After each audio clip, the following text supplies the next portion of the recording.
حضرت عثمان غنی نے اپنے زمانے میں مسجد نبوی میں لوہے کو پہلی مرتبہ تعمیرات میں داخل کیا ہے.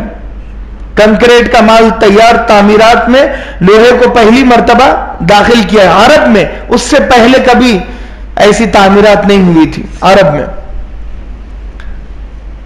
تو سیول انجینئرنگ کا علم بھی وہاں سے آیا تعمیرات کا, اور ایسی کامل اکمل مکمل ترین تعمیرات کہ انسان اسے اندازہ نہ لگا سکے.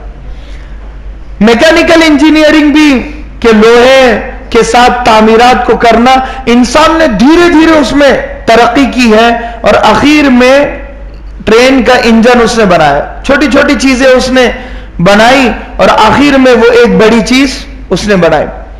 الیکٹریکل انجینئرنگ اس کے بعد آئی, اس نے جنریٹر بنایا, ڈی سی جنریٹر بنایا, اے سی جنریٹر بنایا, اور پھر دھیرے دھیرے بلب بنایا, روشنی بنائی. دھیرے دھیرے وہ انجینئرنگ آگے بڑھتے بڑھتے پروان چڑھی, اور پھر وہ انٹرنیٹ تک پہنچا اور فون تک پہنچا. یہاں تک ٹیکنالوجی انسان کی آگے خود کی اپنی بڑی ہے. اس کے بعد الیکٹرانک علم آیا ہے. الیکٹرانک علم کمپیوٹر انسان نے بنایا 1960 سے پہلے. 1960 سے پہلے یہ کیلکولیٹر اور کمپیوٹر اس کا کوئی تذکرہ نہیں تھا. 1960 کے بعد کمپیوٹر اور سپر کمپیوٹر اور دھیرے دھیرے سائنٹیفک کیلکولیٹر, یہ آگے بڑھتے بڑھتے پھر انسان کا علم مکمل آگے بڑھا ہے. اب میں اپنی یہ تمہید تھی, اصل بات میں جو بیان کرنا چاہتا ہوں وہ اب یہ ہے کہ اللہ تبارک و تعالی نے اس کے بعد جینیٹک انجینئرنگ کا دور آیا ہے. جینیٹک انجینئرنگ کسی کہا جاتا ہے کہ کسی بھی چیز کے بیج کو لینا اور اس بیج پر ریسرچ کرنا, اور بیج پر ریسرچ کر کے اپنے مطابق اسے ڈھالنا, فائدے اور نقصان والا اسے بنانا. جیسے مثال کے طور پر اس زمانے میں جینیٹک انجینئرنگ جب آگے بڑھی ہے تو فصلوں میں استعمال کیا گیا. جو سبزیاں اور ترکاریاں اگائی جاتی ہیں تو نارمل جب کوئی انسان کھیتی کرے تو تھوڑی بہت آتی ہے اور کڑوی ہوتی ہے, لیکن جینیٹک انجینئرنگ میں فصل کا بیج لیا جاتا ہے اور اس بیج پر ریسرچ کی جاتی ہے, اس کو کیمیکل کی شکل میں بنایا جاتا ہے اور اس کو فارورڈ کیا جاتا ہے. جب وہ زمین میں جاتا ہے تو دگنی تعداد میں وہ فصل بھی دیتا ہے, اور میٹھی بھی فصل ہوتی ہے اور تازی ترین بھی ہوتی ہے. اسے کہتے ہیں جینیٹک انجینئر. فصلوں میں ٹرائی کیا تو کامیاب ہوئے وہ سبزیوں میں, پھر پھلوں میں ٹرائی کیا تو اس میں بھی کامیاب ہوئے. سویڈن میں ایک درخت لگایا گیا کہ ایک درخت پر لہذا انہوں نے کئی قسم کے پھلوں کو لگایا اور کئی قسم کے پھولوں کو لگایا, ایک بیج کے ذریعے سے, بیج پر کام کر کے. جیسے آج کے زمانے میں اگر کوئی یہ کہے کہ آم کے درخت پر جام نہیں لگ سکتے, جام کے درخت پر آم نہیں لگ سکتے, لیکن اب یہ مقولہ کہنا درست نہیں ہے. جینیٹک انجینئرنگ اسے کہا جاتا ہے کہ انہوں نے جب ٹرائی کیا تو ایک بیج میں انہوں نے 10 پھلوں کو لگا کر بتایا, ایک درخت کے اندر الگ الگ شاخیں کہ اسی درخت پر آم ہے, اسی درخت پر سیب ہے, الگ الگ شاخوں میں الگ الگ پھلوں کو لگا کر انہوں نے بتایا. تو ظاہر سی بات ہے کہ پہلے فصلوں میں ٹرائی کیا کامیاب ہوئے, پھر پھولوں میں پھلوں میں ٹرائی کیا پھر کامیاب ہوئے. اب اس کے بعد جب آگے بڑھیں گے تو لہذا پھول, پھل, فصل, اور اس کے بعد جب آگے بڑھیں گے تو جانوروں میں بھی انہوں نے کوشش کی ہے. جانوروں میں انہوں نے ٹرائی کیا, بیج انہوں نے ڈالا تو ایک جانور جو نارمل دودھ کم دیتا ہے, جب انہوں نے جینیٹک انجینئرنگ میں آگے بڑھے تو وہ زیادہ دودھ دینے لگا. تو اس سے اندازہ ہوتا ہے کہ انسان نے انجینئرنگ میں کتنی کوششیں اور کاوشیں کی ہے, کہاں سے کہاں. لیکن یہ علم مذہب اسلام نے اسے دیا ہے, یہ اس علم کو معلوم کرنا چاہیے. وَسَخَّرَ لَكُم مَّا فِي السَّمَاوَاتِ وَمَا فِي الْأَرْضِ, قرآن مجید میں اللہ تبارک و تعالیٰ نے حکم دیا کہ آپ زمین میں تحقیق کیجئے, آسمان کے بارے میں تحقیق کیجئے. اللہ نے یہ چیزوں کو مسخر کیا ہے. امام راغب اصفہانی رحمت اللہ علیہ نے لکھا ہے کہ مسخر کا مطلب یہ ہے کہ کسی کو کنٹرول کرنا اور اپنے مطابق اس میں تبدیلی کرنا، اپنے فائدے کے لیے اسے استعمال کرنا. تو زمین میں غور و فکر کرو، اور زمین میں اپنے فائدے کی انسان غور و فکر بھی کر سکتا ہے، اور غور و فکر کر کے اپنے فائدے کی چیزیں بھی زمین سے نکال سکتا ہے. آسمان میں غور و فکر کر سکتا ہے اور آسمان سے اپنے فائدے کی چیزیں بھی وہ نکال سکتا ہے. تو لہذا یہ صلاحیت اور یہ خوبی اللہ تبارک و تعالی نے اپنے نائب میں انسان میں رکھی ہے، وہ استعمال تو کرے. تو جینیٹک انجینئر کا جب یہ جانوروں کی حد تک تھا تو ٹھیک تھا، لیکن انسانوں پر بھی اب وہ استعمال ہونے لگا ہے. آج ہم دیکھتے ہیں ٹیکنالوجی آگے بڑھی ہے، تو بیٹا یا بیٹی چاہیے تو آج معلوم پڑ جاتا ہے. لیکن کس طرح معلوم پڑتا ہے؟ کروموسومز ہوتے ہیں ایکس اور وائی، یہ مرد کے اور عورت کے ایکس ایکس کروموسومز ہوتے ہیں.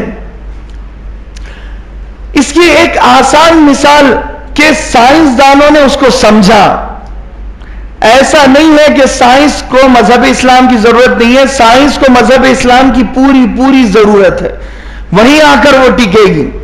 اللہ کے نبی صلی اللہ علیہ وسلم کے قدموں میں آنا ہی پڑے گا، گرنا ہی پڑے گا، تبھی تو سائنسدان جلدی اسلام قبول کرتے ہیں، کیونکہ وہ تعجب میں پڑ جاتے ہیں کہ یہ قرآن اتنی سچی اور پکی کتاب کیسے ہو سکتی ہے.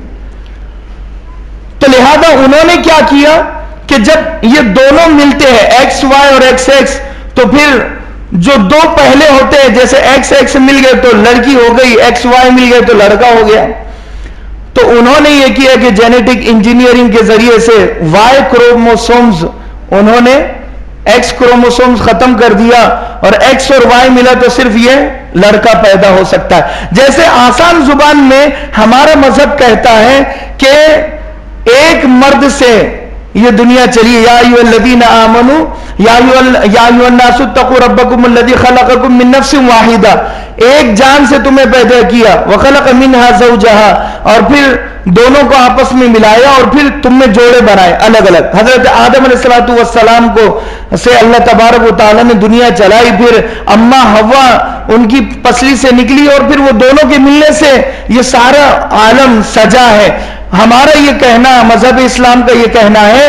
تو جینیٹک انجینئرنگ نے ڈارون کی تھیوری کو فیل کر دیا. جو میں نے بتایا تھا کہ اس نے کہا تھا کہ پہلے انسان بندر تھا، وہ بالکل فیل کر دیا. جینیٹک انجینئرنگ کہتا ہے کہ نہیں، اس کائنات کی ابتدا ایک مرد سے ہوئی ہے، ایک مرد سے ہوئی ہے، کیونکہ مرد کے اندر یہ ایکس والے کروموسومز بھی ہے اور وائی والے کروموسومز بھی ہے.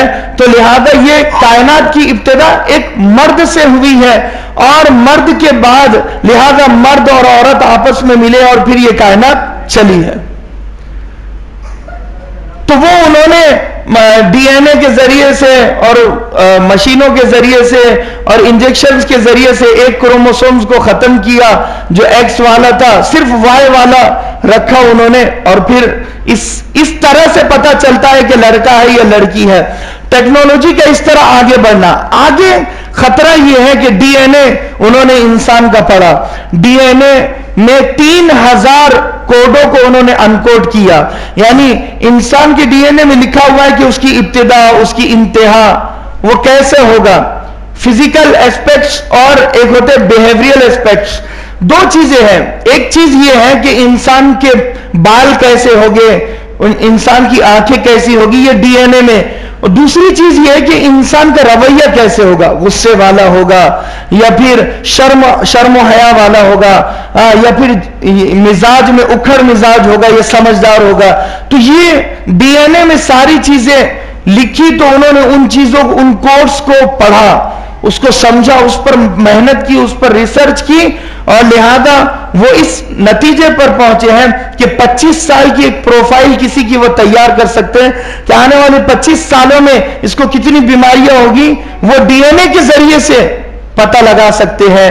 تو ایسے ہی ان کا ایک مشن یہ ہے کہ ایک ایسا انجیکشن اور ایک ایسی چیز تیار کی جائے کہ انسان کو ماں کے پیٹ کے اندر ہی بے حیا بنایا جائے، ماں کے پیٹ کے اندر ہی مذہب بیزار یعنی خدا بیزار بنایا جائے، وہ مذہب کو قبول ہی نہ کرے، وہ ماں کے پیٹ سے نکلے تو دجال کو خدا مان لے، ماں کے پیٹ سے نکلے تو وہ شیطان کی پوجا کرنے لگ جائے، اسے گناہوں کے کام کرنے میں مزہ آ جائے۔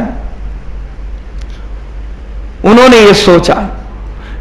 دیکھو قیامت کے ہونے کی 3 بڑی نشانی اللہ کے نبی نے بخاری شریف میں بتائی ہے۔ پہلی نشانی یہ ہے کہ اتنی بے حیائی ہو جائے گی کہ ایک شخص راستے پر کسی عورت سے غلط کام کرے گا اور باقی سارے اسے روکے گے نہیں، تو اتنی بے حیائی ہو جائے گی۔ دوسرا یہ کہا کہ اللہ کا نام لینے والا کوئی نہیں رہے گا، دوسری نشانی۔ تیسری یہ نشانی ہے کہ لوگ جب اللہ کا نام سنیں گے تو یہ کہے گے کہ ہاں ہمارے بڑے اس نام کو اپنی زبان سے لیا کرتے تھے۔ یہ 3 نشانیاں بتائی ہیں۔ تو یہاں پر کہ ایک شخص کے ڈی این اے میں جیسے بتایا گیا کہ اللہ تبارک و تعالی نے فطری طور پر مذہب اسلام سے محبت ہر نطفے میں رکھی ہے، ہر جاندار میں رکھی ہے۔ کل مولود یولد علی الفطرۃ الاسلامیہ، اللہ کے نبی صلی اللہ علیہ وسلم نے فرمایا کہ ہر بچہ فطرت اسلام پر پیدا ہوتا ہے، یعنی فطرت اسلام پر پیدا ہوتا ہے، اسے مراد یہ ہے کہ مسلمان بن کر پیدا ہوتا ہے، اس کے ماں باپ اسے یہودی اور عیسائی بناتے ہیں۔ تو یعنی کہ اس کا جو ڈی این اے ہوتا ہے وہ ڈی این اے میں اللہ تبارک و تعالی شرم و حیا کو چھپا کر رکھتے ہیں، بڑوں کا ادب، احترام، مذہب سے محبت اور اللہ تبارک و تعالی کی محبت، اور کل قیامت کے دن اللہ کے سامنے کھڑے ہونے سے اسے حساب دینا ہے۔ تو وہ اس کے ڈی این اے میں جیسے دوسری چیزیں ہیں، یہ چیزیں بھی اس کے ڈی این اے میں چھپا کر رکھی ہے۔ جیسے ایک انسان کوئی گناہ کرے تو اسے ڈر ہوتا ہے گناہ کرتے کرتے کہ امی کیا کہے گی، ابا کیا کہے گے، اور پھر دھیرے دھیرے وہ اپنے بڑوں سے ڈرتا ہے۔ تو یہ اس کا ایک فطری چیز ہے، نیچرلی چیز ہے۔ تو آج وہ جو شیطان کے پجاری اور جو ریسرچ کرنے والے ہیں، آج وہ چاہتے ہیں کہ ڈی این اے کو فل کنٹرول کر لے تاکہ اس کے اندر سے شرم و حیا کو ختم کر دیا جائے، ادب و احترام کو ختم کر دیا جائے، اور پھر اس کو بے حیا، بے شرم اور خدا بیزار، مذہب بیزار بنا دیا جائے، تاکہ جب ایسی نسل ماں کے پیٹ سے نکلے گی تو پھر وہ اللہ کا نام سنے گی نہیں، اللہ کو پہچانے گی نہیں، پھر وہ بے حیا بے شرم ہوگی تو پھر وہ کہیں بھی غلط کام کرے گی۔ تو یہ اس وقت، کیونکہ اللہ کا نام لینے والا جب کوئی نہیں رہے گا، جب قیامت آئے گی تو ایسا تو ناممکن ہے، کیونکہ 3 بڑے بڑے، ایک تو مسلمان اللہ کا نام لیتے ہیں، یہودی بھی لیتے ہیں، عیسائی بھی لیتے ہیں۔ نبی کے بارے میں مسئلہ ہے کہ عیسائی حضرت عیسیٰ علیہ السلام کو آخری نبی مانتے اور خدا مانتے، لیکن اللہ کا نام لینے والے، صرف نام لینے والے عیسائی بھی ہے اور یہودی بھی ہے اور مسلمان بھی ہے۔ ایسا تو نہیں ہو سکتا کہ پورے مسلمان ختم ہو جائے یا پورے یہودی پورے عیسائی ختم ہو جائے۔ یہ ضرور ہو سکتا ہے کہ ڈی این اے کو فل کنٹرول کر کے، لہذا ڈی این اے میں بے حیائی، بے شرمی، بے غیرتی بھر کر، لہذا اس بچے کو، آنے والی نسل ہی کو اسلام سے نفرت اس میں پیدا کی جائے اور نماز اور روزے سے نفرت اس کے دل میں پیدا کی جائے، اللہ و رسول کی نفرت پیدا کی جائے، اور لہذا گناہوں سے محبت اس کے ڈی این اے میں یعنی اس کے رگوں میں بھر دی جائے۔ بولتے ہیں نا کہ اس میں فلاں چیز اس کے رگ میں بھری ہوئی ہے، کمینہ پن اس کے رگ میں بھرا ہوا ہے، تو رگ سے مینس ڈی این اے کہ وہ رگ میں بے حیائی، بے شرمی، بے غیرتی بھرنا چاہتے ہیں۔ اذا مات الحیاء فاصنع ما شئت، اللہ کے نبی صلی اللہ علیہ وسلم نے فرمایا جب حیا ہی ختم ہو جائے تو جو چاہے وہ کرو۔ عورت کا زیور ہے حیا اور شرم و حیا، لڑکی کا زیور ہے۔ آج ہماری ماں اور بہنوں اور بیٹیوں کو بے شرم اور بے حیا بنانے کی پوری کوشش کی جا رہی ہے، اور وہ اپنی کوششوں میں کہیں نہ کہیں کامیاب ہو رہے ہیں۔ آج ہمارے نسلوں کو، ہمارے نوجوانوں کو بے غیرت اور بے شرم اور بے حیا بنانے کی کوشش کی جا رہی ہے، اور وہ اس میں کامیاب ہو رہے ہیں۔ گیمز کے ذریعے سے، اپلیکیشنز کے ذریعے سے، یوٹیوب کے ذریعے سے، فیس بک کے ذریعے سے، ٹیکنالوجیز کے ذریعے سے، موبائلز کے ذریعے سے، انٹرنیٹ کے ذریعے سے، سائٹس کے ذریعے سے، کمپنیز کے ذریعے سے، الگ الگ ذریعوں سے ہمارے نوجوانوں میں شرم و حیا کو ختم کیا۔ ایک شرم ہی ایک ایسی چیز ہے کہ جو سگریٹ پینے والوں کو سگریٹ پینے سے روک سکتی ہے، شرابی کو شراب سے روک سکتی ہے، اور ایک نوجوان کو گیم کھیلنے سے روک سکتی ہے۔ ایک شرم حیا ہی ایک ایسی چیز ہے کہ وہ مسجد میں آئے گا اور نماز پڑھے۔ احساس ہی ایک ایسی چیز ہے جس وہ احساس ہوگا ماں باپ کا، اللہ کا، اللہ کے نبی صلی اللہ علیہ وسلم کی قربانیوں کو وہ سمجھے گا۔ تو یہ ہوتے ہیں ایموشنز، کسی کے ایموشنز کو سمجھ لینا۔ تو لہذا اللہ کے نبی کے غم کو اپنا غم کب سمجھے گا؟ جب اس کے ڈی این اے میں یہ ساری چیزیں ہوگی۔ اللہ ہمیں ہمارے ایمان کی حفاظت فرمائے، ہمارے نسلوں کی حفاظت فرمائے۔ آج باطل اپنی پوری طاقت کے ساتھ اپنے کام پر لگا ہوا ہے، ہم اپنے کام سے ہٹے ہوئے ہیں۔ ہمیں اپنے بچوں کی، نسلوں کی فکر کرنے کی ضرورت ہے، اور نماز کی دعوت دینے کی ضرورت ہے، اور اپنے بچوں سے موبائل لینے کی ضرورت ہے۔ میری بات تو کچھ کڑوی ہوگی، مگر اللہ کے لیے اس پر عمل ہوگا تو ضرور کامیاب ہوگے کہ ہمارے بچوں کے ہاتھوں سے موبائل دور ہو جائے، نظروں سے موبائل کہیں دور ہو جائے، کیونکہ یہ بچوں کے ایمان کا مسئلہ، اعمال کا مسئلہ ہے، اور ہمارا بھی اپنا مسئلہ ہے۔ اللہ کہنے سننے سے زیادہ عمل کی توفیق نصیب فرما۔ الحمدللہ رب العالمین، توفیق اللہ باللہ۔